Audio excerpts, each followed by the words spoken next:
2026 সালে মালয়েশিয়ার calling visa নিয়ে সর্বশেষ আপডেট নিচে দেওয়া হলো। ভিসা কি চালু হয়েছে? হ্যাঁ, 2026 সালে মালয়েশিয়ার শ্রমবাজার নিয়ে ইতিবাচক পরিবর্তন দেখা যাচ্ছে।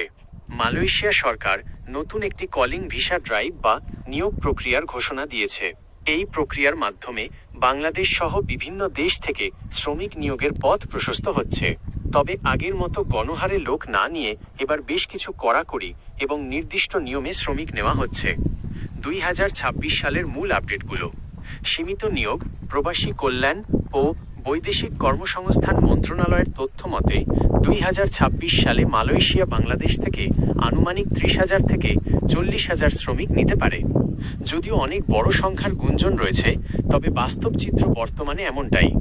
নির্ধারিত খাত: সাধারণত 5টি প্রধান খাতে কর্মী নিয়োগের সুযোগ থাকছে: কনস্ট্রাকশন, নির্মাণ, ম্যানুফ্যাকচারিং, কারখানা, সার্ভিস, সেবা, প্ল্যান্টেশন, বাগান এবং এগ্রিকালচার কৃষি।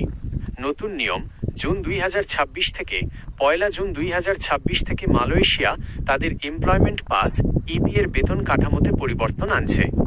দক্ষ কর্মীদের ক্ষেত্রে ন্যূনতম বেতন কাঠামো বৃদ্ধি করা হচ্ছে, যা পেশাদার বা দক্ষ শ্রমিকদের জন্য সুসংবাদ। রিক্রুটিং এজেন্সি: এবার মালয়েশিয়া সরকার বাংলাদেশের রিক্রুটিং এজেন্সিগুলোর জন্য 10টি কঠোর শর্ত দিয়েছে, যেমন 5 বছরের অভিজ্ঞতা, নিজস্ব ট্রেনিং সেন্টার থাকা ইত্যাদি। শুধুমাত্র এই শর্ত পূরণকারী এজেন্সিগুলোই কর্মী পাঠাতে পারবে।